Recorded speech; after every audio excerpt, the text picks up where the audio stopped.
Donc, bienvenue dans le 54e épisode de Leaf Talk. Oh, je vais la faire partir parce qu'elle veut pas rester. Je vous présente Bounty. Donc, on est avec Bounty aujourd'hui et avec Victor. Qui mange des comment bounties. tu comment tu vas, mon gros? Écoute, je Comment vais. il va? Comment Mais il comment il va? va? Comment il va? Ils savent pas qu'on fait ça, nous. Ils Non, ils savent savent pas. pas. Ça, c'est du privé, ça. Mais ça va très très bien. Écoute, là, j'avais très faim, mais on a parlé juste avant. Tu m'as dit que tu avais fait une séance de 3h30. Moi, j'ai fait aussi une séance de 3 heures juste avant. Je mourais de faim. Là, je me suis bien régalé. J'ai mangé comme un fou. C'était un plaisir. Là, c'est bon. Je suis prêt cognitivement à pouvoir être performant pour ce qu'on va faire là. Ok, donc là, on vous propose encore une exclue, un petit format de podcast un petit peu différent de ce qu'on fait d'habitude, où là, on va se poser des questions. Donc, les petits backstage, en fait, on était un petit peu à l'école, là, il y a 5 minutes, on s'est dit, bon, on prépare 5 sujets chacun, et on va se poser les questions sans savoir, sans les savoir, en fait, Tout en simplement. amont. Du coup, je vais commencer, mon Victor, et je vais te Régale-moi. poser la question. Euh, 30 En centimes. fait, Non, pardon. Continue, continue. On le garde, tu on garde parles de ça. ton avant-bras là. C'est le tour à partir du poignet, gros. Voilà. De biceps, ton tour de Ah, biceps. là, je vais te niquer ta race.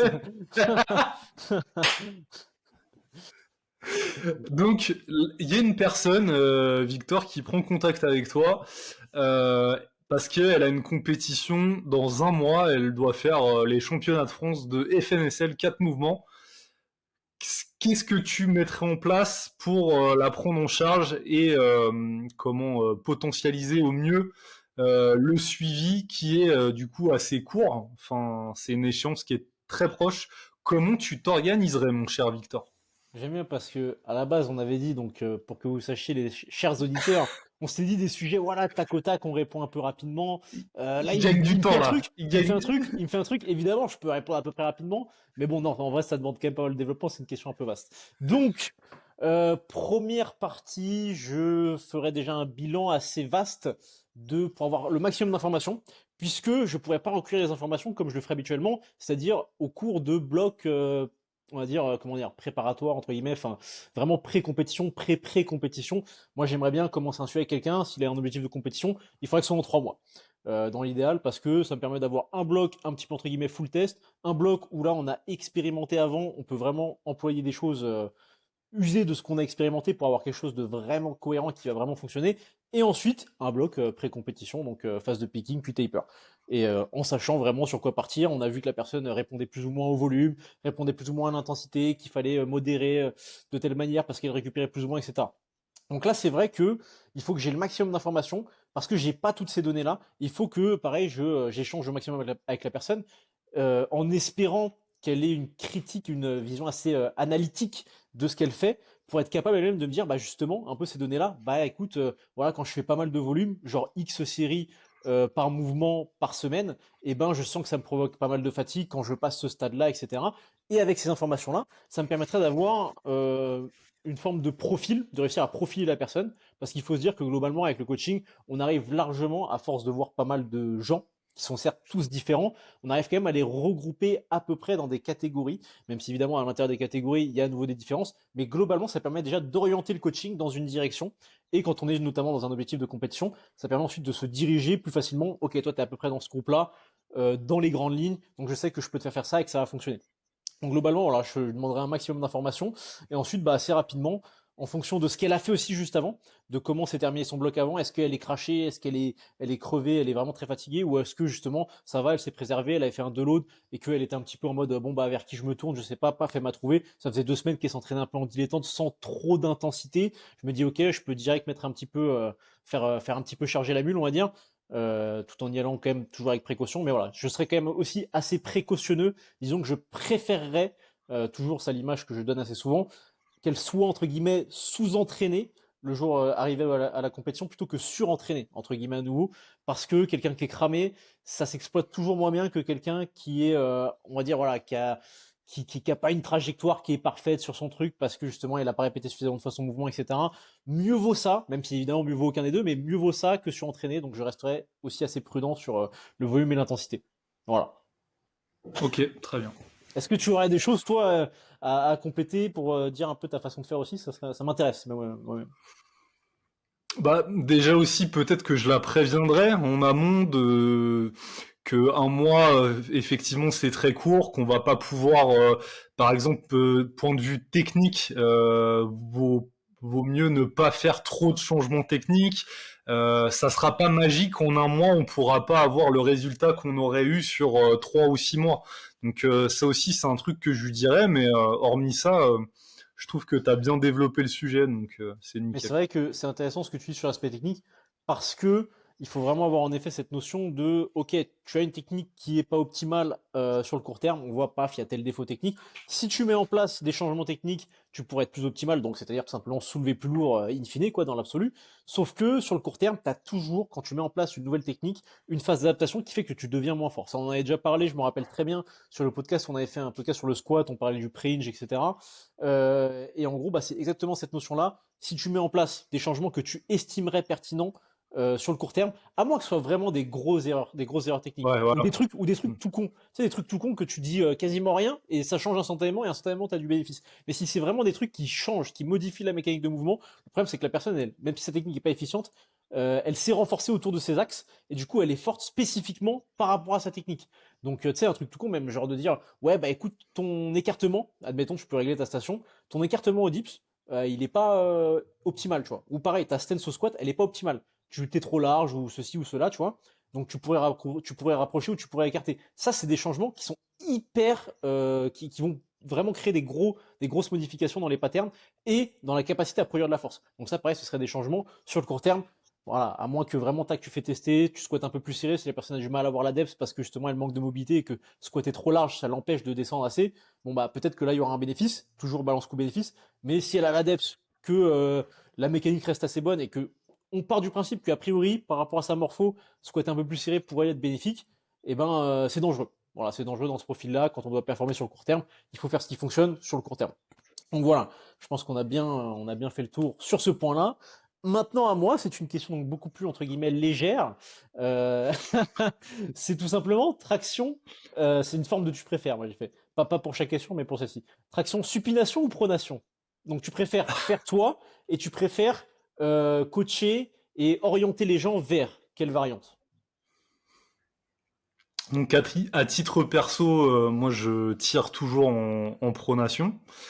Parce que j'ai un petit valgus et je suis pas du tout confortable et je me sens absolument pas plus fort sur des chin-up. Et puis il y a un coût-bénéfice qui est pas intéressant, en tout cas en ce qui me concerne.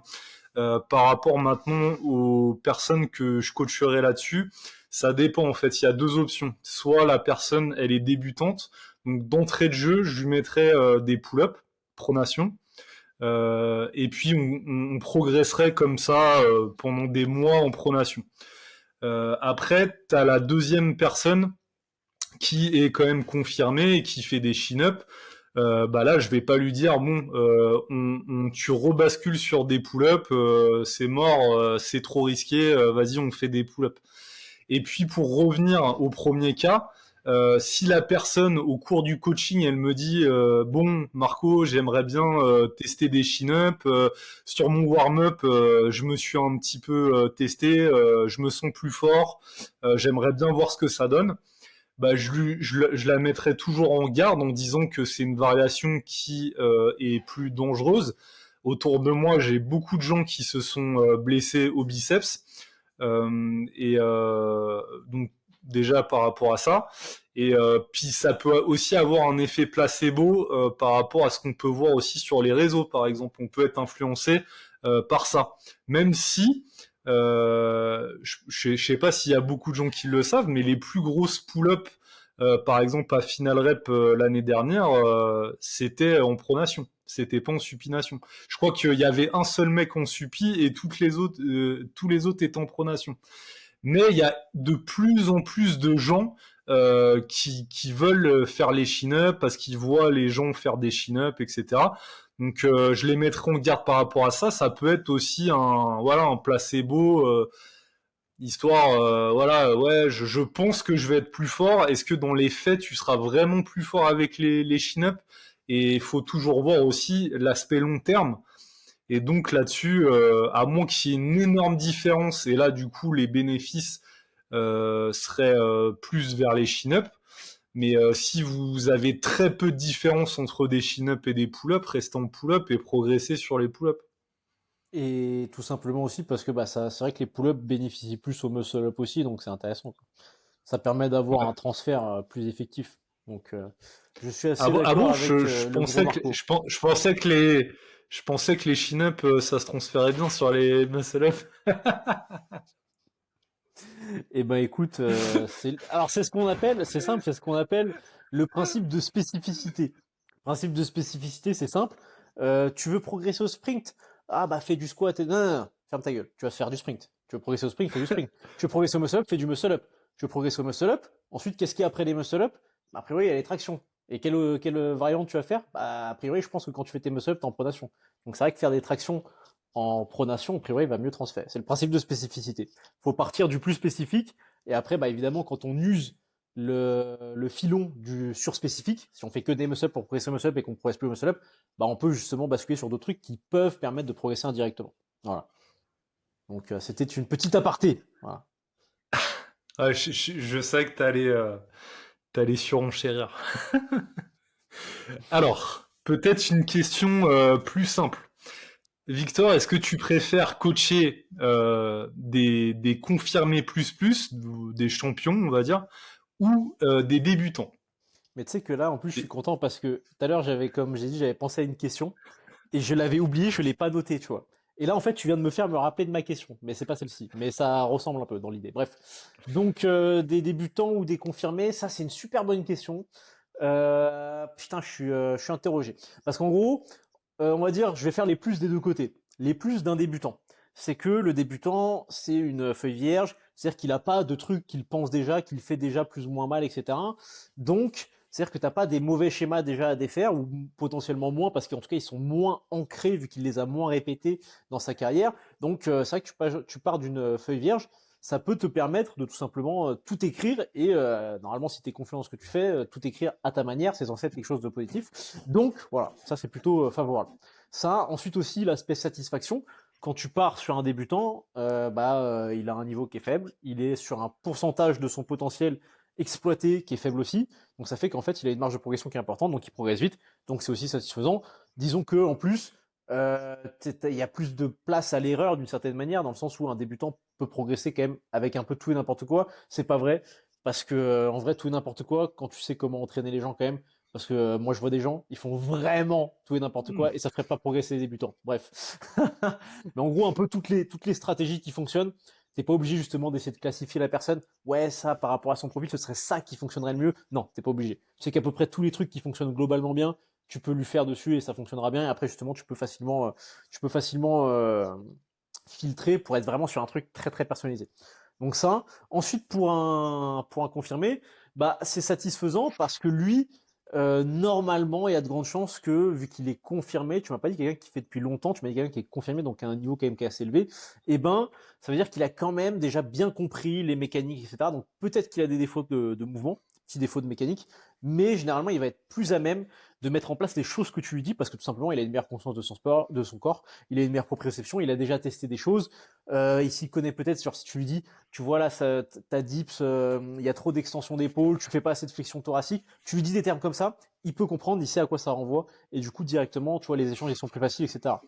Donc il y a aussi ce côté-là qui est agréable, et c'est vrai que d'une certaine manière, d'un point de vue à nouveau satisfaction personnelle en tant que coach, quand tu fais progresser quelqu'un qui est déjà avancé et qui du coup fait des compétitions à un niveau assez avancé, et que la personne performe en compétition, et ben c'est vrai que c'est agréable parce que tu te dis que ça renvoie à toi, donc c'est assez flatteur de se dire ah ok machin qui a un niveau qui est quand même assez élevé, il a performé et c'est qui son coach chez lui, donc ça fait aussi une bonne pub, même si c'est pas toujours un bon argument parce que parfois il y a des gens qui sont très très forts, très très doués et qui sont coachés par des gens qui sont très très nuls, très très mauvais coachs. Donc ça après bon c'est toujours voilà c'est toujours des cas de figure un petit peu divers et variés quoi. C'est voilà. Donc finalement, bah, c'est vrai que c'est assez compliqué parce que bon après, bah tu vois, j'ai pas cité, mais dans les débutants, par exemple, il y a les débutants chiants dans le sens où, non pas chiants, mais t'as ceux qui sont débutants dans l'activité et qui sont peut-être pas hyper investis, d'une part, et qui Hmm. aussi ont pas trop fait de sport aussi auparavant, qui commencent avec le streetlifting, qui n'ont pas fait de muscu, qui n'ont même pas fait d'autres sports du tout quasiment. Ils commencent vraiment le sport avec ça. Du coup, ils ont une conscience de leur corps qui est pourrie. Tu leur dis à mettre des choses en place, ils les mettent pas en place. Il faut leur réexpliquer 1000 fois, etc. Donc ça demande beaucoup d'investissement. Après voilà, c'est une fois que tu as compris les trucs, t'arrives à t'en sortir avec ces gens-là évidemment, mais c'est vrai que ça demande aussi plus de travail tout simplement. Donc souvent c'est un peu fatigant. Et pour les gens confirmés, ce qui peut être chiant aussi, du coup, les côtés négatifs, ça peut être des profils qui sont par exemple, comment dire, ils te prennent comme coach, mais pour eux, ils pensent déjà qu'ils savent un petit peu tout. Du coup, ils vont remettre tout ce que tu vas faire en question. Donc, si tu leur fais faire des trucs qu'ils ont vraiment des styles de trucs qu'ils n'ont pas du tout fait eux auparavant, eh ben, ça va les faire s'interroger et ils vont les remettre en question. Et c'est quand même important, comme on l'a déjà dit, trust the process, de mettre les choses en place qui sont certes bien, mais aussi de croire quand tu fais ces choses-là, parce que ça fait quand même vraiment partie du processus et ça aide énormément. Donc voilà, je t'avoue que je pourrais pas vraiment te dire je préfère quelle catégorie de personnes, parce que bah il y a vraiment ces aspects-là qui sont divers et variés, et c'est un peu dur de jauger plus pour une personne que pour une autre, quoi. Là, je vois que j'ai un petit bug de connexion. J'essaye d'ajuster mon Wi-Fi pour être au Ouais, max. c'est bon, Tu m'entends mieux? c'est bon. Ah C'était ouais. revenu. Ah ouais, par contre, mon micro c'est débranché. Donc je t'écoute. Est-ce que tu as des choses à dire par rapport à ces informations que j'ai données, toi? Est-ce que tu aurais une vision un peu différente sur la chose? Bah, c'est vrai que, en fait, j'aurais même eu une autre question qui était intéressante et que je vais me poser à moi-même. Euh, qu'est-ce que c'est, qu'est-ce que c'est que comment dire, le coaché parfait, l'élève parfait? Ah, c'est pas Euh, mal l'é- ça. Ça, c'est intéressant. Parce qu'en gros, ça résume un petit peu ce que tu as dit, c'est que l'élève parfait, ça serait quelqu'un qui débute, mais qui a quand même des bases, qui a quand même aussi des petits antécédents sportifs, pas des gros antécédents, hein, et puis qui croit énormément Ce que au tu lui fais faire. process, à ce que tu lui as fait faire, exactement, et donc qui applique, on va dire, qui est un très bon exécutant et qui en fait ça déroule, ça déroule, ça déroule, ça déroule, c'est hyper et c'est enfin pour moi en tout cas c'est avec ces personnes-là que qu'on progresse le mieux. Enfin eux progressent le Bien mieux sûr. aussi quoi. Et c'est avec eux que j'ai le plus de plaisir parce que en plus c'est des gens après qui sont très reconnaissants forcément. Et ça, je pense que on fait ce métier parce qu'on est passionné, mais c'est hyper gratifiant quand quelqu'un, quand même, qui vous paye tous les mois, vous dit merci. Merci, tu m'as fait progresser, tu m'as fait passer de X kilos à X kilos sur tel mouvement. Je suis super content, c'est incroyable, je suis encore plus motivé qu'avant. Enfin, ça, franchement, c'est génial, quoi. Bien sûr. Ah, C'est c'est très hyper satisfaisant. satisfaisant. Et puis après, comme tu disais, t'as des profils qui, après, ça reste quand même plutôt rare parce que je pense que moi et Victor, on a une communication qui fait qu'on a on a une communauté qui est quand même très qualitative et c'est des gens quand même qui sont bien informés, qui c'est pas des gros débilos quoi, comme sur certaines communes, je sais pas. Des Twitter, des TikTok, des trucs comme ça, ou voilà. Et puis même nous, on essaye d'avoir un contenu assez mature. On n'est pas des influenceurs à faire des trucs un petit peu de mongoliens juste pour faire des likes. On ne citera pas de nom. Et, on essaye toujours d'apporter justement de la valeur ajoutée. Et bah notre communauté, moi je trouve qu'elle nous le rend bien parce que tu vois, je vois il y a des gens ils se tapent des commentaires, tu sais sous les posts des trucs Ouais, totalement à côté de la plaque et tout, et ça on n'a jamais ce genre de truc, que ce soit sur YouTube, Insta ou autre. Et pour en revenir au coaching, en fait il y a très peu de gens où on prend peu de plaisir à coacher parce que je pense que t'attires aussi un petit peu ce que tu veux refléter, quoi. bien sûr. Totalement, totalement d'accord. Et puis de toute façon, généralement, le tri entre guillemets se fait de lui-même. C'est-à-dire que les gens qui correspondent un petit peu à ce qu'on a décrit. En fait, c'est possible aussi que le profil que j'ai décrit tout à l'heure, c'est-à-dire le débutant qui n'a pas trop conscience de son corps, qui comprend vraiment pas les indications qu'on lui explique, etc.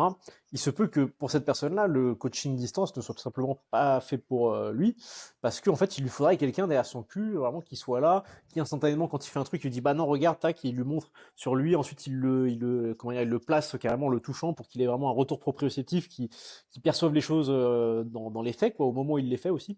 Et ça, c'est possible que ce soit tout simplement aussi pas la cible du coaching à distance, parce que mine de rien, ça n'est pas forcément fait pour tout le monde. Même si en vrai, bon, je trouve que ça s'adapte quand tu as les bonnes méthodes, ça s'adapte à énormément de monde. Mais voilà, c'est peut-être Ouais, pas ouais. la personne qui est le plus ciblée par ça. Donc là, donc c'est à moi de poser une question maintenant. Et du coup, bah, je vais poser la question à laquelle j'ai repensé parce que je trouve que elle va un peu dans la continuité. Enfin, c'est pas la même chose, mais c'est dans le délire. Bref. Donc en gros, est-ce que tu préfères quelqu'un qui va être en gros, qui va avoir tendance à se sous-estimer un petit peu, à être celui qui est undershoot, tu vois. Si tu planifies, bon, je pense pas que tu le fasses trop, je sais qu'on le fait pas trop généralement, on a déjà parlé. Si tu planifies au RPE, sur des trucs par-ci par-là, des assists ou quoi sais-je, tu vois. Personne qui va vraiment avoir tendance à se sous-estimer et du coup aussi parfois à mettre des RPE plus haut que ce qu'elle est vraiment. Ou est-ce que tu préfères quelqu'un qui est RPE 9 et te met RPE 7 qui est comment dire qui a un ego surdimensionné, etc. quoi. Quel profil tu préfères entre ces deux personnes-là? Bah, elle est simple, ta question.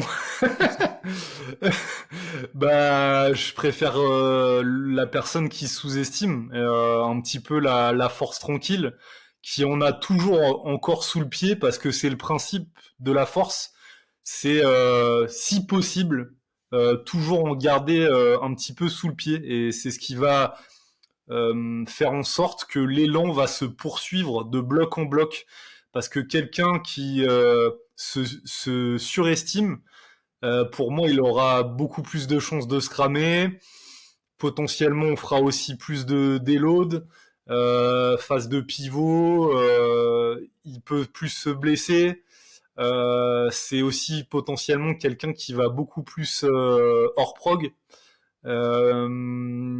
Enfin voilà. Donc pour moi, c'est vite répondu. Hein. La question est vite répondue, mon La cher question est Victor. vite répondue, cher influenceur. Mais c'est parce qu'après, tu peux aussi te dire, tu vois, que la personne qui se Oui. sous-estime en permanence, eh ben, quand tu vas l'envoyer faire une grosse barre, elle va se chier dessus et du coup, elle va mal faire. Et peut-être elle va même rater, du coup, parce que justement, elle a peur de rater, que ça va être dur. Alors que tu sais, tu la vois, je sais pas pourquoi, je pense au squat, genre, tu la vois commencer à remonter très vite, bam, balance la barre derrière. Parce qu'en fait, très vite, mais pour cette personne-là, pas assez, tu vois. Il fallait 100 Alors, mètres par seconde et.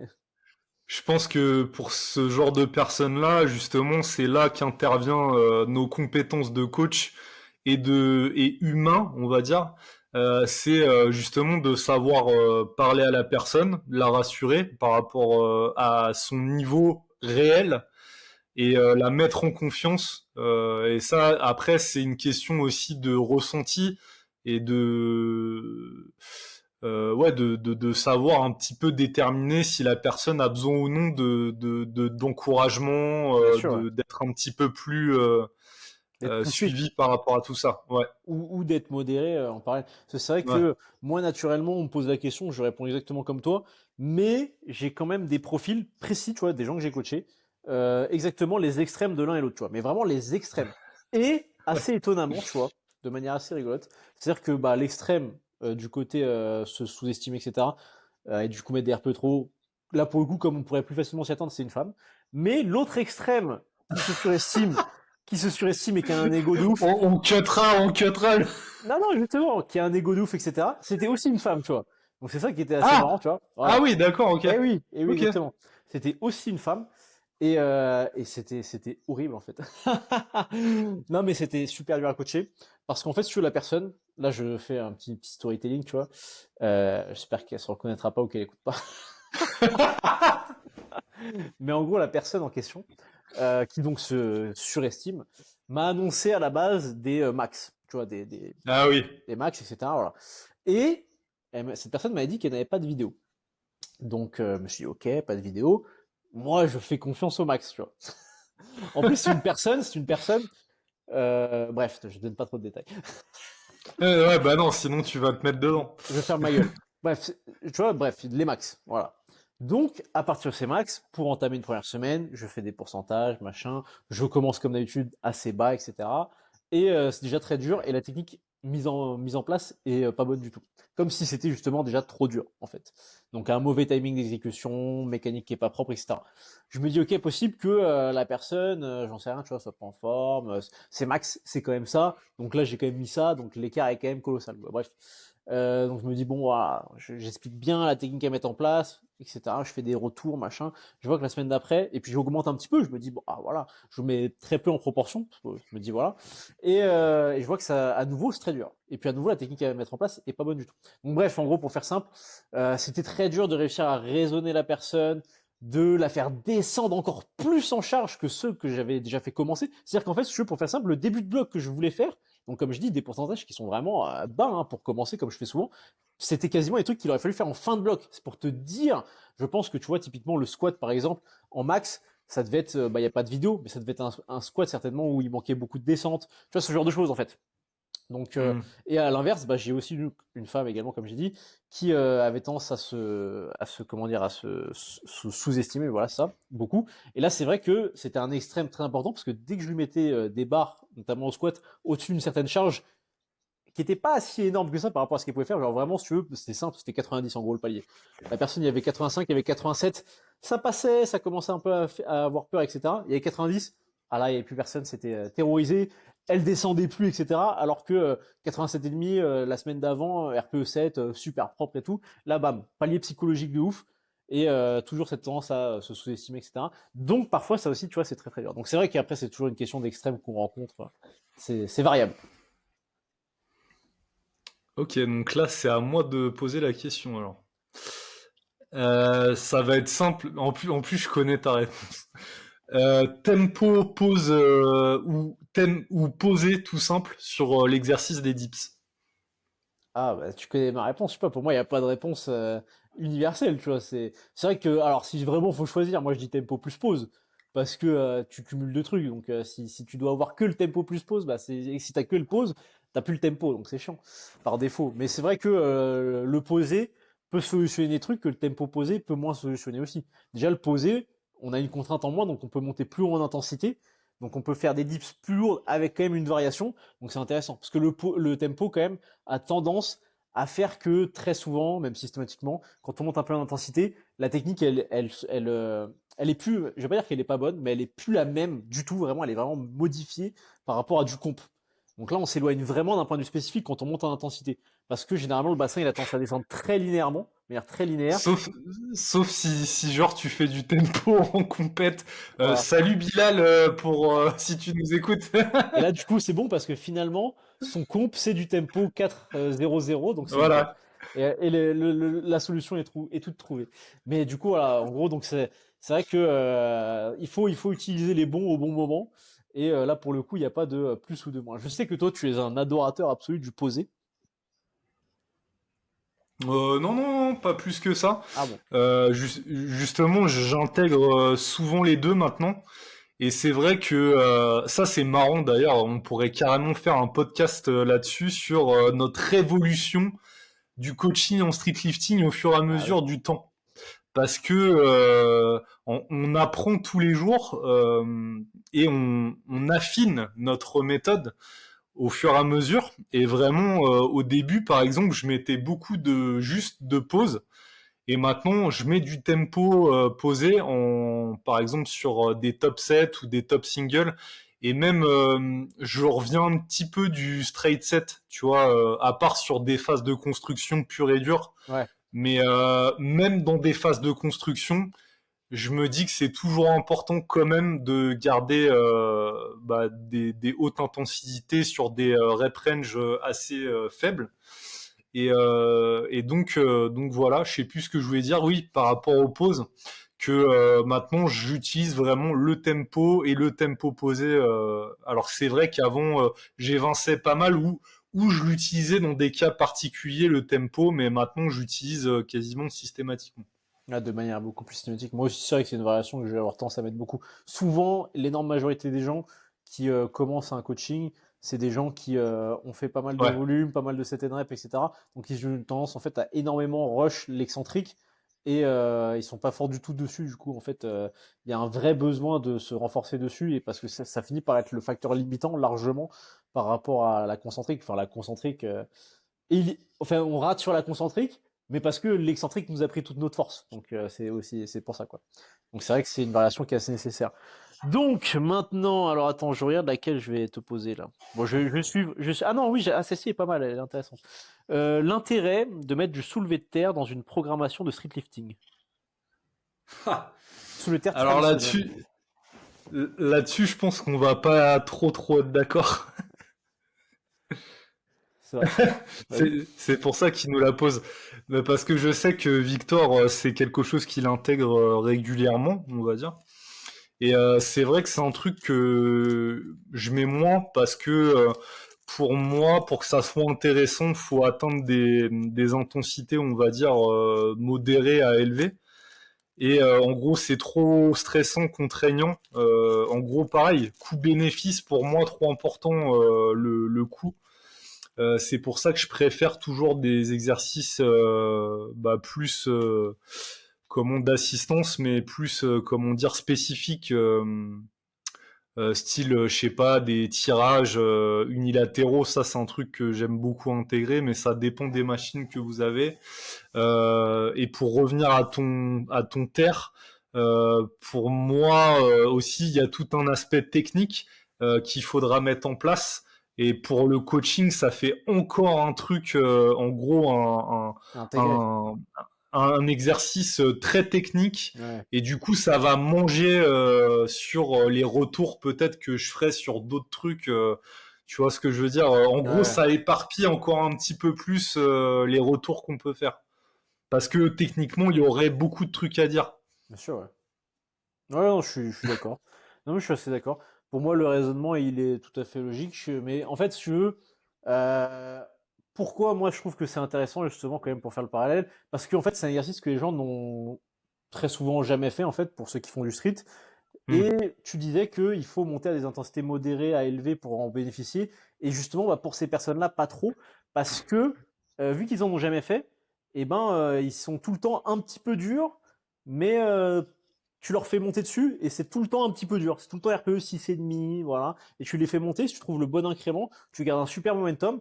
Et finalement, bah, ils progressent hyper bien dessus. Ça a un transfert qui est vraiment sous-estimé sur le squat principalement en fait, hein. C'est un mouvement qui va être un bon renfort d'extension de hanche et de renfort pour le dos spécifique pour le squat, surtout si on a un squat, on se penche un peu, etc. Et aussi très intéressant pour le tirage parce qu'il est impactant sur les grands dorsaux et il est impactant même pour le muscle up, même si ça peut paraître comment dire, pas forcément intuitif, mais c'est un exercice qui peut vraiment aider à faire progresser un petit peu directement sur le muscle up. Après, évidemment, si vous êtes pourri sur le muscle up, que vous dites, vous écoutez ce que je viens de dire, vous dites, oh putain, putain, je vais faire du soulevé de terre pour devenir meilleur Eh, muscle up. Non, tu vas c'est me pas foutre bien. dans la merde parce qu'il y a des gens, ils vont me dire Marco, on testerait pas le soulevé de terre? Mais voilà. Donc c'est pour ça que bon, après pour moi c'est comme tu as dit, Toujours c'est une la question de balance recette coût-bénéfice. magique, tu Ça sais. dépend aussi le volume total que vous avez. Putain, je vois que ça rebug. Bon, normalement, ce qui est bien, c'est que là on enregistre Ah, avec un je nouveau truc pense que qui notre ami enregistre Victor localement. a un C'est-à-dire petit que même si problème ça bug, encore je de sais pas si c'est de mon Wi-Fi, il côté, a si c'est de ton côté, frisé. merde. Et ben normalement ça enregistre quand même correctement parce que ça enregistre et le son et la vidéo localement. Voilà, donc je parle un petit peu pour meubler en espérant que ça se reconnecte, mais C'est bon, bon, écoute. c'est revenu. Parce que j'expliquais, tu vois, j'expliquais que normalement c'est censé enregistrer localement là avec ce logiciel. Donc même Ouais. si je capte pas très bien, ça pose pas trop de soucis. Mais je meublais quand même pour pas dire des trucs entre guillemets intéressants si jamais ça enregistrait pas vraiment. Bon bref, donc je reprends là où j'en étais et j'ai oublié où c'était. Ah oui voilà, donc c'est toujours à prendre en compte dans un contexte parce que c'est comme là Marco l'a dit, c'est une question de balance coût-bénéfice. Et il se peut que de la vision de Marco et qui peut être tout à fait légitime, il y ait. En fait, c'est pas forcément que le soulevé de terre il soit pas intéressant de l'en mettre ou pas d'en mettre. C'est toujours une question de substitut. C'est-à-dire qu'en fait, si tu le mets, et ben en effet, tu pourras pas mettre d'autres trucs. C'est surtout ça en fait.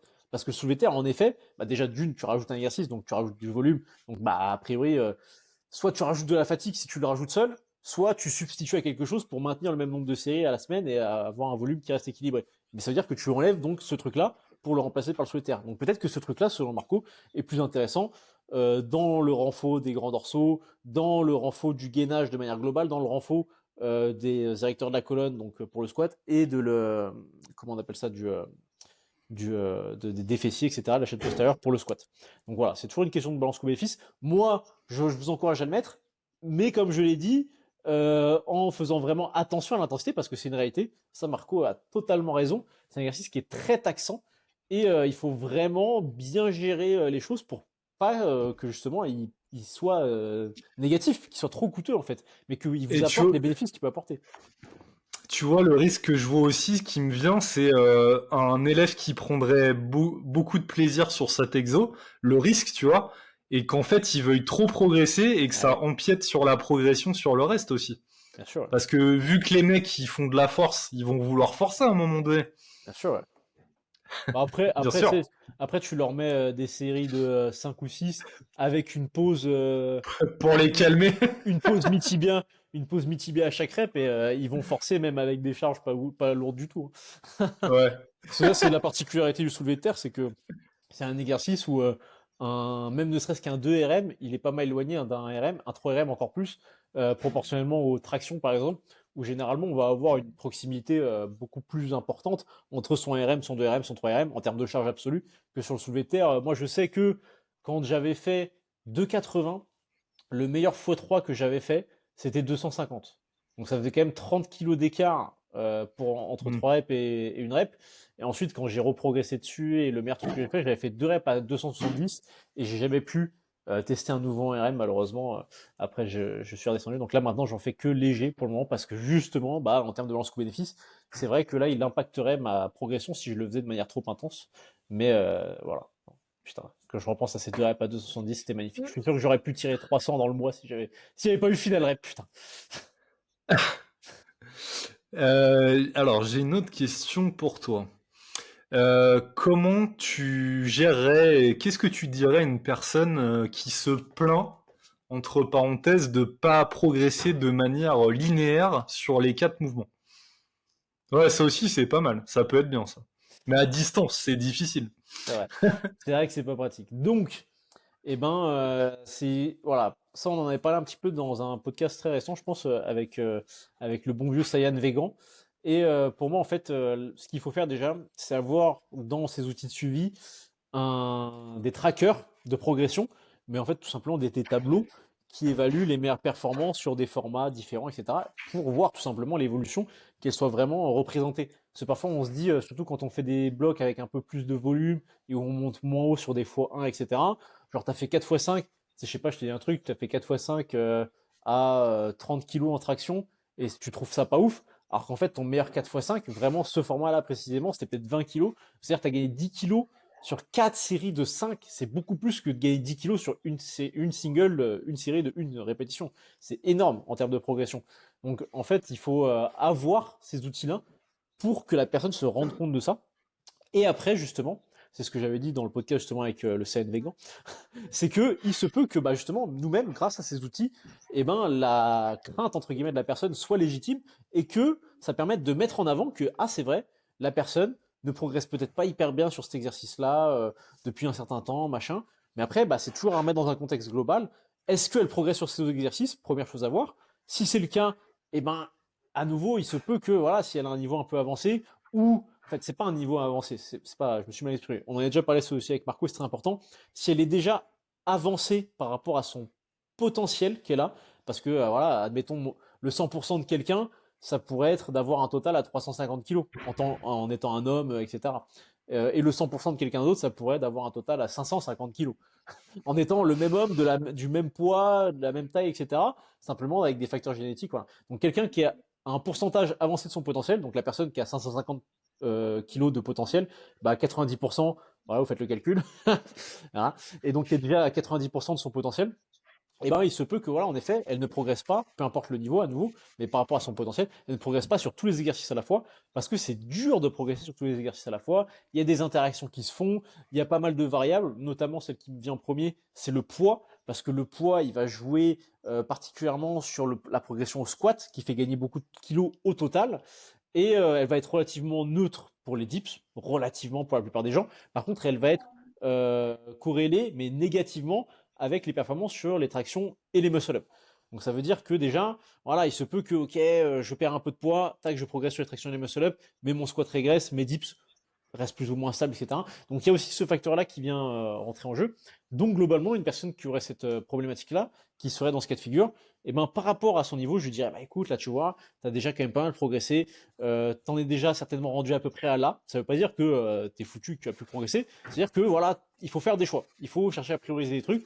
Je vais aussi analyser le contexte. Ça se trouve, souvent les personnes qui disent ce genre de trucs, en plus, c'est des gens qui en font beaucoup, beaucoup, beaucoup en termes de profil, qui veulent justement énormément progresser, qui font beaucoup d'activités en parallèle, etc.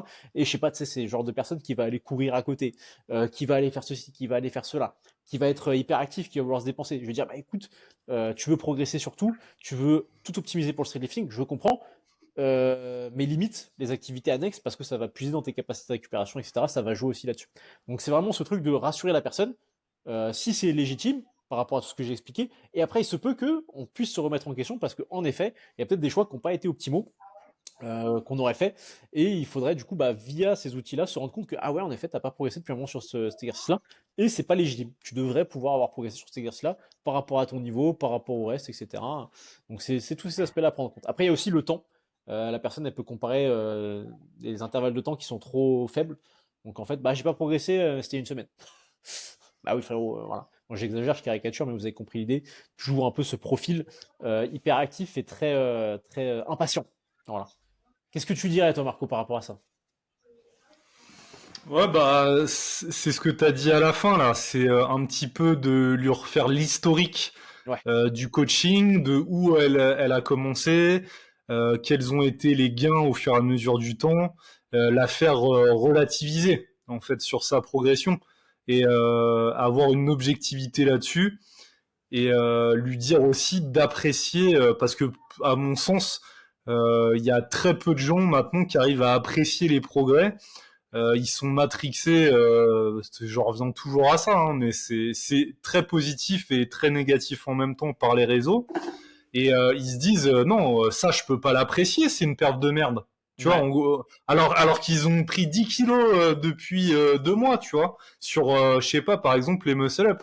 Ah mais non, mais ça c'est nul encore. Ouais. Ah non, mais en fait, c'est con que tu commences à kiffer la progression. Alors, Ça, c'est quand un t'as vrai fait une, problème, ça. quand t'as fait une muscle-up à 50, c'est ça qui, là, tu vas kiffer. C'est quand tu Enfin, auras fait tu une vois, perf que enfin, personne n'aura jamais faite. C'est quand tu seras le mec le plus fort sur un mouvement. Sinon, tu peux pas apprécier ta progression. T'imagines le truc de fou? Ce serait dramatique. Mais ça, c'est une réalité. Et en plus, quand je lisais, je sais plus quel livre là, qui parlait justement un petit peu du circuit de la récompense, etc. Justement, quand tu t'attends en fait facilement à réaliser une performance, etc. Enfin, à atteindre un objectif, et ben finalement, tu vas éprouver beaucoup moins de satisfaction à le réaliser. Et surtout, si tu estimes, je sais pas, tu sais, si tu veux faire PR plus 10 et que tu fais PR plus 5, vu que tu t'attendais à PR plus 10 et que tu as fait entre guillemets que plus 5, bah t'es déçu. T'es même pas satisfait d'avoir fait plus 5, t'es carrément déçu. Donc ça, c'est vraiment important aussi de revoir entre guillemets à la baisse ses attentes. Ça peut paraître être comme un discours de nul et un discours comment dire, un peu défaitiste, de un peu. loser. Ouais, tu sais, genre à contre-courant, en fait, on va dire, par rapport au truc un peu entrepreneurial, motivation que tu vas avoir, etc. Parce qu'en fait, d'être matrixé par ça, ça vous empêche complètement d'apprécier les étapes de la progression. Et ça, pareil, on en a déjà parlé, mais les gens qui disent, OK, j'ai X sur telle performance, et moi, mon objectif maintenant, c'est X plus 30. Ah bah, frérot, non, non, non. Mon objectif, déjà, c'est déjà X plus 5, tu vois, et ça dépend le mouvement, mais même des dips, tu vois, X plus 5, c'est très bien, tu vois. Sur des muscle X plus 2,5, c'est très très bien, tu vois, déjà. Et les gens, en fait, ils se rendent trop pas compte de ça, et à vouloir chercher que des plus, je sais pas combien, des plus 30, etc. Mais pas avant, tu vois. Soit ils font 3 fois leur max, mais il faut pas qu'ils fassent une single à 2,5 de plus. Parce qu'il faut qu'il y ait directement le gap de j'ai fait plus temps, instantanément. Sinon, c'est pas satisfaisant. Donc, ils font parfois des fois 3 quasiment à leur max, à moins 5 kilos, etc. Et après, ils espèrent que ça va se transférer sur un x1, etc.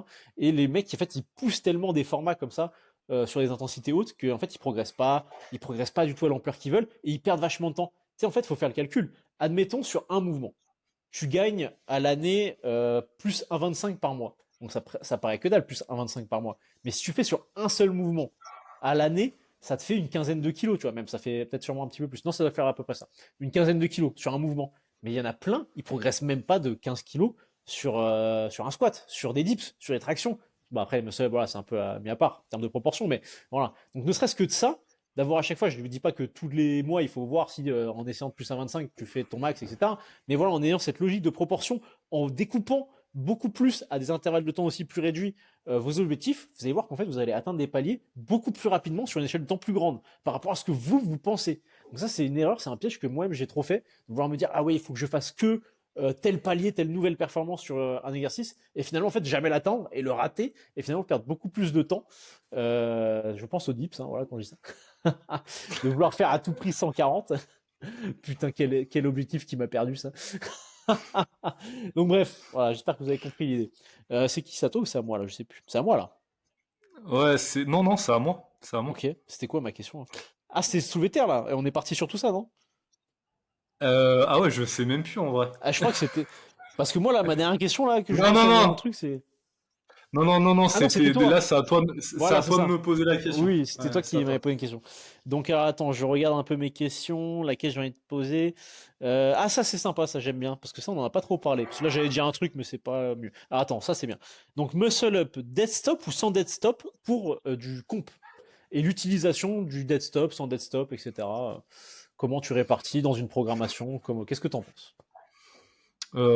Alors, ce que je fais, c'est que j'intègre souvent les deux. J'intègre les deux variations, vu que je me limite souvent à deux, voire grand maxi pour certains profils et dans certains laps de temps à trois muscle up grand max. Donc les deux pour moi sont intéressants. C'est toujours les limites. C'est pareil que le dead stop sur des tractions. C'est que sur en fait le dead stop, ça va vous limiter en termes de volume de travail parce que ça va être beaucoup plus taxant. Mais à côté de ça, ça va vous permettre de beaucoup plus standardiser les répétitions. Donc, en fait, à utiliser avec modération et intelligemment dans la programmation. Et pour moi, ce qui se transfère le plus forcément sur du comp, c'est les dead stop, les muscle up dead stop. Avec dead stop, tu dis. Ouais, ouais. Mais par rapport à sans dead stop. Donc, toi, tu ferais que quelqu'un en compétition ferait son muscle up en dead stop. Tu préférais ça? Tu veux dire en compétition? Ouais. Alors là, je En trouve tant que en tant c'est que muscle up de compétition, c'est ça, ouais. C'était ça un peu en la fait, information. au tout début, c'était un truc sur lequel je faisais pas trop attention. Je laissais libre arbitre justement aux gens de choisir s'ils voulaient faire dit-stop ou sans. Et en fait, je me rends compte avec les règles mises en place que c'est beaucoup moins risqué de faire avec dead stop que sans dead stop. C'est très intéressant. Très, très intéressant. Parce que c'est vrai que, franchement, on n'en a jamais trop parlé, tu vois, de ça. Et c'est un truc qui est pourtant tout con, mais qui est hyper important, tu vois. Et c'est rigolo parce qu'on en arrive un peu aux mêmes conclusions, parce que je me suis totalement reconnu dans ce que tu as décrit, dans ta façon d'implémenter les muscles dans une programmation avec et sans dead stop, etc. Moi, pareil, généralement, je mets tout le temps, enfin, tout le temps, très souvent, 2 muscles par semaine, un avec dead stop, un sans dead stop, pour faire simple.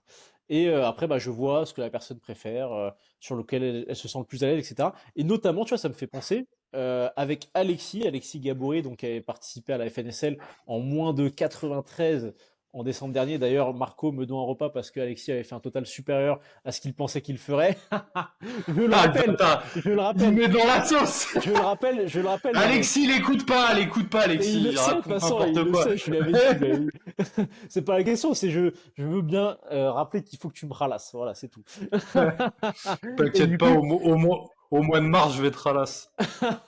et du coup, bah, on avait eu en fait, parce qu'en fait, je lui ai fait faire pas mal. Moi, j'ai un format que j'aime bien, que je fais pas pour tout le monde, mais je l'avais fait pendant un petit moment. Et c'était en dead stop ce format-là, même si je ne faisais pas que des muscle up stop. Vraiment, son muscle up principal était en dead stop, le plus lourd, etc. Et je l'avais fait ça pendant assez longtemps. Et du coup, à l'approche de la compétition, c'est vrai que j'ai essayé de rééquilibrer les charges et l'intensité entre du dead stop et du sans dead stop. Parce que pour moi, et même lui, il a toujours fait ses muscle-ups sans dead stop en compétition, et pour moi, il en profiterait. Parce que mécaniquement, en fait, c'est ça, hein, la balance coût-bénéfice. En dead stop, comme Marco l'a dit, on a plus de chances de respecter les standards de compétition, donc c'est intéressant pour ça. Mais a priori, il y a de grandes chances quand même que sans dead stop, vous soyez plus fort. Enfin, en fait, normalement, c'est sûr. C'est obligé, d'un point de vue mécanique, c'est sûr. Après, c'est comme ce qu'on disait tout à l'heure. Si vous faites tout le temps des muscle-up avec dead stop et qu'on vous dit la fesse sans dead stop, bon, bah, il y a des chances que tu sois moins fort et que tu fasses moins parce que tu es habitué à faire avec. Mais si tu t'entraînes sur les deux, tu feras des charges absolues plus importantes sans dead stop. Bref. Et du coup, bah là, Alexis, il se retrouvait dans le cas où, en fait, il était presque moins fort en dead stop. Il savait plus comment faire, etc. Donc ça, on avait agencé la programmation pour essayer de le rassurer à fond et pour voir un peu dicter, voir ce qu'il allait pouvoir faire le jour de la compétition, parce que c'est quand même une question cruciale. C'est quand même pas mal de savoir le jour de la compétition, est-ce que je vais faire avec ou sans les stops. Je teste, je fais un peu comme je veux. Non, pas du tout. Et du coup, il avait fait le jour de la compétition sans dead stop, comme il avait toujours fait. Et ça avait bien fonctionné. Parce que c'est vrai que lui, les muscle-up, bon, c'est dépendant du setup et tout. Lui, il était à Basic Fit, avec la barre orange qui était basse pour lui. Donc, il y avait ça aussi qui jouait pas mal. Je l'avais pas mal rassuré là-dessus, mais bref. Et donc, c'est vrai que c'est un questionnement qui peut être important. Et globalement, la balance coût-bénéfice, elle est là. Avec des stops en charge absolue, sans des stops, pardon, en charge absolue, vous serez plus fort. Avec des stops, vous aurez plus de chances de respecter les standards de compte. Sachant que sans des stops, plus fort, ok, mais de combien? Parce que tu as gagné quoi sur des muscle-up? 2,5, un 25, peut-être un petit poil plus, mais avec le risque de rater aussi. Donc c'est vrai que c'est toujours un équilibre à avoir. Et pour moi, comme l'a dit Marco, je pense que c'est bien d'avoir les deux dans une programmation dans tous les cas. Voilà. Parce qu'il y a des bénéfices à avoir les deux en termes de timing, de tirage, de travail de la force sur le muscle-up, etc. C'est intéressant. Mais c'est vrai que c'est un questionnement qui est hyper. Enfin, pour moi, c'est une vraie interrogation parfois. Ça peut être vraiment un truc subtil, quoi. Ok. Alors, dernière peut-être question de ma part. Qu'est-ce que tu orienterais comment quelqu'un qui a peu de temps et il dit bon, est-ce que je dois plutôt aller courir 2 fois par semaine ou faire mon NEAT tous les jours? Oh putain, mais ça, c'est une question masterclass, gros. Ah, ça, c'est une masterclass de questions. Eh bah, écoute, c'est simple. À nouveau contexte. euh, Ah, c'est compliqué en vrai. Ah, j'allais dire à nouveau contexte. J'allais dire à nouveau contexte. Dans le sens où j'allais dire, en fait, par rapport à l'aspect composition corporelle. Mais en fait, pour moi, même si t'as pas de mal à maintenir ton poids, etc., pour moi, c'est vrai que c'est quand même important d'avoir une dépense style NEAT ou style course, enfin voilà, un truc un peu cardio entre guillemets. C'est important dans tous les cas, dans l'absolu. Donc on va exclure ce facteur-là. C'est super compliqué comme question. Déjà, je dirais, alors je regarderai un peu ce qu'il arrive à faire sans rajouter de course à pied, ce qu'il arrive à faire comme nombre de pas, etc. Parce qu'il se peut que bah, il arrive à s'organiser. Parce qu'en vrai, pour moi, même si c'est compliqué, je pense que dans l'immense majorité des cas, il y a toujours moyen de s'organiser pour réussir à marcher quand même pas mal par jour, en découpant par-ci par-là, en optimisant les choses, et au pire, en contrebalançant un petit peu sur d'autres jours de la semaine où on a plus de temps pour marcher un petit peu plus. Sachant qu'aussi, une technique qui est très très bien, c'est de faire un petit peu, si c'est possible, en fonction de la configuration de votre salle, du tapis pendant les temps de repos. Ça, c'est vrai que c'est une technique masterclass, hein. Si vous prenez 5-6 minutes de repos, ne serait-ce que de faire 3 minutes de marche, 3-4 minutes de marche entre chaque série, ça fait cumuler à la fin d'un entraînement pas mal de pas, ça dynamise, ça permet de rester un peu focus, c'est très sympa. Donc ça déjà, voilà, rien que compacter avec les entraînements, ça permet de faire pas mal de pas. Mais si vraiment la personne, elle a un emploi du temps qui fait que c'est pas possible, c'est vraiment trop compliqué, mais en vrai, franchement, j'y crois pas. Parce que ça veut dire que je coach peut-être genre le PDG de Microsoft, j'en sais rien, tu vois. Mais putain, franchement, en style, et si je sais plus Bill Gates, il s'appelle, il veut faire du street lifting, mais je crois pas. Mais tu vois, voilà. Mais admettons, cette personne vraiment n'a pas de temps pour faire ses pas. Elle a une moyenne de pas qui est éclatée. Bah du coup, pourquoi pas essayer d'intégrer de la course à pied. Mais après, bah c'est à nouveau balance coût-bénéfice. Comment la personne, elle en récupère? Est-ce que ça lui flingue ses entraînements? Est-ce que ça crée une fatigue supplémentaire? Parce qu'il se peut que du coup, à nouveau dépendant du contexte, cette personne, si elle a tellement pas de temps qu'elle doit compenser en faisant de la course à pied, c'est-à-dire qu'elle a tellement pas de temps que déjà, enfin, un niveau récup et tout, ça doit être compliqué. C'est-à-dire qu'elle doit se coucher tard, il doit avoir plein de trucs, son travail doit être très, sa vie de famille, etc., doit être très très prenante. Du coup, voilà, donc rajouter de la course, c'est vrai qu'il se peut que assez rapidement ce soit très fatigant. Mais ça peut être une stratégie pour densifier, etc. Et c'est vrai que pour moi, la priorité, ce serait d'améliorer le quotidien pour ajouter de la marche, quoi. Mais c'est vrai que c'est une très bonne question. Je sais pas ce que t'en penses toi là-dessus, ouais. Ça m'intrigue. Ouais, bah moi j'aurais dit comme toi et je dirais peut-être, alors si on est vraiment très pris, par exemple, je pense à des entrepreneurs comme nous, c'est de peut-être faire 2 choses en une, même si quand même, je trouve que d'ailleurs, tiens, ça c'est aussi un débat. Hein. Est-ce que la marche est vraiment du NIT? J'ai vu qu'il y avait des réels là, qui ont C'était été faits Morgan qui par avait rapport à ça. fait une story là-dessus, je sais Ouais, pas si t'as vu. ouais, si, il avait réagi à une coach en power, je sais plus son nom, et qui disait que la marche c'est pas du NIT, c'est assez vrai en fait. D'un point de vue Parce définition, que oui, d'un point de vue ouais, définition. voilà. Parce que si en fait c'est votre volonté vous de sortir et d'aller marcher et faire que marcher, bah en fait c'est plus du NIT. Bien sûr. Enfin voilà. Mais bon, allez, nous on va dire que c'est du NIT Oui, parce voilà. que voilà, on va pas chipoter. Et puis bah en fait vous pouvez faire d'autres choses en marchant, même si je trouve que c'est toujours plus agréable de profiter, surtout si vous marchez en nature, de profiter de l'environnement, etc. C'est quand même dommage un petit peu d'être sur son téléphone quand vous marchez, mais si vous n'avez pas le choix, par exemple, je sais pas, un PDG qui a des appels à passer à ses collaborateurs et tout, bah il peut le faire en marchant. Pourquoi pourquoi il doit rester absolument dans son bureau? Maintenant, on a des smartphones, on a des oreillettes, etc. Donc, moi, je lui conseillerais plutôt ça. Et c'est vrai que je serais peut-être un petit peu plus tranché et vraiment à tout prix pour moi de ne pas lui intégrer de la course à pied parce qu'on sait que c'est traumatisant pour les articulations à terme. J'aurais peur aussi que ça impacte beaucoup trop bah, son squat notamment. Et puis c'est vrai, sa récupération d'un point de vue général, quoi. Si le mec, comme tu disais, il a pas beaucoup de temps pour dormir, pour récupérer, pour se détendre, c'est quand même bien traumatisant la course, hein, quoi qu'on en dise, surtout si le mec il fait 90 kilos, quoi. Bah oui, bien sûr, ouais. Bah, de toute façon, après, enfin, c'est traumatisant. En fait, il faut remettre les choses dans son contexte. Tu vois, squatter 200 Ouais, kilos, squatter 200 kilos, c'est ouais, traumatisant. Mais squatter 40 kilos, c'est pas traumatisant.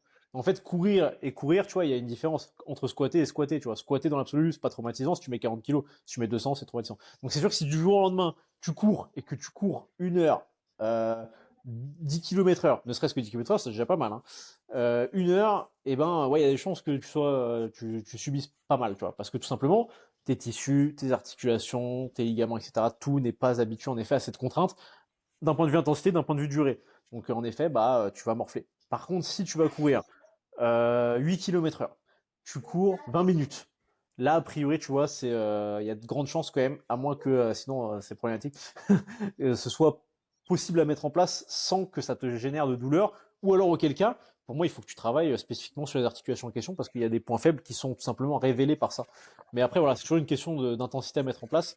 Et aussi, les gens, s'ils apprécient courir, pourquoi pas. Mais après, bah, voilà, faut raisonner. En fait, cela, c'est important parce que ça peut être des questions qui peuvent vous paraître, ouais, moi, je m'en branle de savoir s'il faut que je cours ou faut que je marche, j'en ai rien à foutre.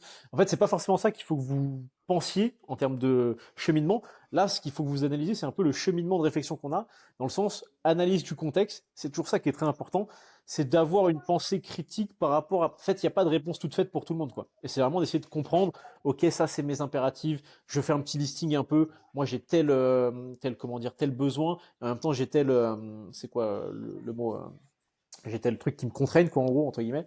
Et en fonction de ça, bah, j'essaie de choisir la meilleure solution pour moi par rapport à mon contexte, etc. C'est ça toujours la démarche à avoir. Bon, je te fais une petite dernière question et après on est bon. J'ai envie de faire une question encore. Comme ça, let's go. je te les aurais toutes posées sauf deux. Muscle up avec élastique, est-ce que c'est pertinent quand on n'est pas capable, enfin, qu'on peut en faire peut-être un au poids de corps, par-ci par-là, ou alors avec 5 kilos. Est-ce que c'est pertinent de faire des muscle up avec élastique? Totalement. Voilà, voilà, c'est ma réponse. Donc merci pour ce podcast, les amis. Non mais alors, je pousse la réflexion, je pousse la réflexion. Parce que c'est vrai que les muscle-up avec élastique, souvent en fait, la critique qu'on en fait, c'est de dire que le problème de l'élastique, c'est que ce n'est pas spécifique parce que ça aide, entre guillemets, beaucoup au début et plus du tout à la fin. Donc ça dénature la courbe de résistance du muscle-up, qui normalement est linéaire, hein, on porte son poids, le même poids tout du long. Si vous faites un muscle-up à 15 kg comme moi, éternellement en compétition, eh ben, vous faites votre poids plus 15 kg du début jusqu'à l'arrivée en haut. Et donc l'élastique, bah, lui, ne produit pas cet effet-là. Alors l'élastique, dans tous les cas, il a des désavantages. Tu en as cité un. Le deuxième, ça serait aussi un petit peu dénaturer la mécanique du mouvement. Ça va pas être la même qu'avec du poids de corps et les gens s'en aperçoivent souvent justement quand ils passent sur des muscle-up poids de corps, ils se disent ah oui, c'est vraiment ça n'a rien à voir. Mais pour accumuler, je trouve du volume de travail et puis aussi d'un point de vue progression, c'est quand même intéressant. Ça a plus d'avantages que d'inconvénients, même il y a des inconvénients. Forcément, il y a des inconvénients. Mais pour moi, actuellement, il n'y a pas d'autres choses qui sont mieux que les élastiques actuellement. C'est Voilà. exactement ça, en fait, la réponse, elle est toute trouvée. C'est les muscle-up classiques, c'est pertinent. Bah, en fait, trouve-moi mieux. C'est exactement ça, t'as tout répondu. C'est-à-dire que c'est un mec, il peut faire un muscle-up au poids du corps, ou alors aller avec 5 kilos, bah si tu lui mets admettons il a un max à 5 kilos, tu lui mets des séries de une avec poids du corps, tu vas pas aller bien loin en termes de progression avec cet individu-là. Donc si justement vous entendez cet argument que je viens d'énoncer de dire que l'élastique dénature le mouvement, comme Marco l'a dit, aussi que donc la courbe de résistance n'est plus la même, etc. Certes, mais en fait, comment tu vas faire pour te délester linéairement, du coup, pour combler ce problème-là, et que ce soit facile à mettre en place, que tu puisses le faire à chaque séance, et progresser dessus, etc. Il y a de grandes chances que tu puisses pas. Donc, par défaut, le muscle-up avec élastique est très bénéfique parce que bah, il permet de bosser avec des intensités plus basses que le poids du corps, et pour beaucoup de gens, bah, c'est nécessaire. Et moi, la stratégie, je vous livre un petit truc là que je fais depuis un petit moment. Je sais pas, Marco, si je te l'avais déjà dit ça. C'est un truc qui peut faire sourire quand on le voit quand on voit faire ça, c'est en gros de faire des muscle-up avec élastique et avec du poids. Pourquoi faire ça? Parce que, admettons, vous avez un élastique assez résistant. Voilà, vous faites des muscle-up. Admettons, non, un élastique M. Vous faites des élastiques, vous faites des muscle-up avec un élastique M. La technique est à peu Donc près propre. M c'est 25 kilos en général Voilà, de résistance. voilà. La technique est à peu près propre, c'est correct. Vous arrivez à accumuler un peu de volume, sans que sur le muscle-up, du volume, c'est pas direct. Hein. Voilà, vous arrivez à avoir 4-5 reps qui restent propres du début à la fin. Voilà. On pourrait se dire, bon, bah, je vais augmenter la résistance, je vais passer un élastique S. Sauf qu'en fait, le gap est énorme. Parce que Marco l'a dit, voilà, c'est environ 25 kg. Bon, donc 25 kg quand il est tiré d'une certaine longueur, versus un élastique S, là, ça peut être une dizaine de kilos en gros. En fait, ça fait une progression de 15 kilos. À nouveau, pas sur l'entièreté du mouvement, mais le gap est énorme. Donc, ça va souvent poser problème. Et c'est comme si, en fait, vous vous entraînez sur des tractions, vous vous entraînez à être bien propre et tout, là. Voilà, j'arrive à faire mes bonnes séries de 7-8 reps à 20 kilos. Hop, paf, c'est nickel. Bon, bah, je vais faire pareil maintenant à 30 kilos. Non, ça va pas fonctionner du tout. Vous rajoutez en proportion un petit peu à chaque fois. Et ben du coup, le fait d'utiliser cette technique que j'appelle donc du lesté délesté, et ben ça permet de répondre à cette problématique-là, d'avoir en fait des incréments qui vont être plus progressifs que de simplement passer d'un élastique à l'autre. Même si à nouveau vous verrez que ça change un petit peu. À nouveau, ça crée une différence encore dans la mécanique, dans le Mm. ressenti du poids. C'est pas comme si vous passiez un élastique un tout petit peu moins résistant, c'est pas la même chose mais ça aide quand même à avoir des gaps un peu plus transitoires d'un élastique à l'autre, parce que si vous êtes dans ce cas de figure-là, de vous progresser avec un M, vous êtes bien, et vous passez avec un S, et là ça devient vraiment pas terrible, et ben il y a des chances que cette stratégie vous bénéficie pas mal. Eh bah, purée, on leur a donné une bonne petite technique là en fin de podcast. Voilà. Parfait. Et c'est quoi un petit peu tes actualités en ce moment là, mon cher Victor là Ah, on finit Qui- par le que, nous, commencement, quoi. On finit par le que, commencement. que nous prépares-tu?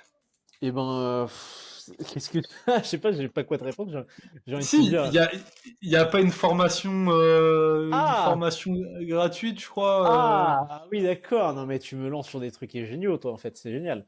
Alors c'est ça, tout simplement. Avec Marco, on vous a préparé une petite formation pas piquer des hannetons.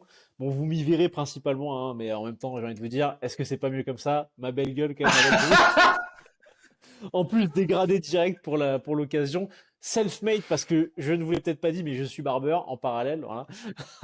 J'ai acheté. Ah, mais si, j'en avais pas la dernière fois, j'ai acheté derrière moi une super chose. Bon, bref, une formation qui va venir répondre. Est-ce que on fait le teasing carrément ou Non, bah peut-être un plutôt dans pré-teasing? les grandes lignes, quoi. Un Hmm. pré-teasing. Bah, je sais pas. Putain, le mec qui me lance sur les trucs et je sais pas quoi dire, moi. Je fais un pré-teasing. Donc, globalement, c'est une formation qui n'est pas hyper longue, mais qui a pour vocation justement d'être assez efficace et assez directe dans des réponses à des questions que vous posez, j'ai envie de dire, de manière quasiment systématique. En rentrant quand même un peu dans les détails, pas trop pour pas vous perdre, etc., que ça reste quand même concret et applicable, mais voilà, que vous ayez vraiment des clés d'action sur des points comme la technique, comme la programmation et comme, oui, la programmation à nouveau, la programmation voilà, dans l'ensemble, et les logiques de technique sur les différents mouvements, etc. Des petits tips, des explications sur justement comment engendrer, orchestrer un petit peu ces blocs, etc. Enfin, toutes ces notions-là. Donc c'est vraiment quelque chose qui, j'espère, va vous délivrer de la valeur ajoutée, qui va vous permettre de répondre à certaines questions que vous avez. Et je pense sincèrement que ce sera le cas, parce qu'on a orienté les choses en ce sens-là, en essayant de sonder, de comprendre un petit peu ce qui posait encore question aux gens, et voilà, de le résumer de manière assez synthétique et efficace. Donc voilà, que Donc dire de plus? Que dire de plus? une formation gratuite, hein, on vous le rappelle. En plus, donc qui plus est. Donc à nouveau, voilà, toujours dans le but de délivrer, de démocratiser les connaissances dans le milieu du streetlifting, c'est vraiment notre objectif, parce que cette activité nous tient vraiment à cœur et que tout simplement on veut la faire grossir. C'est-à-dire que les gens ils disent streetlifting, hein, c'est de l'haltérophilie. On leur dit voilà. Donc on parle même pas encore de power quand on doit expliquer aux gens. On parle d'haltérophilie. Vous imaginez un peu comment c'est, on doit remonter dans les siècles pour faire comprendre ce qu'on fait aux gens. Donc c'est pas possible. Voilà, il faut venir un peu imposer les choses, quoi. Ok, bah merci beaucoup pour ces explications, Victor. Eh bien, bah si vous avez aimé le podcast, que vous voulez aussi nous suggérer des idées pour les prochains épisodes, n'hésitez pas à nous les mettre en commentaire. Donc sur YouTube, sur Spotify aussi, lâchez des étoiles, des 5 sur 5. Et nous, on se donne rendez-vous la semaine prochaine, du coup, pour un nouvel épisode. Salut à tous. Ciao.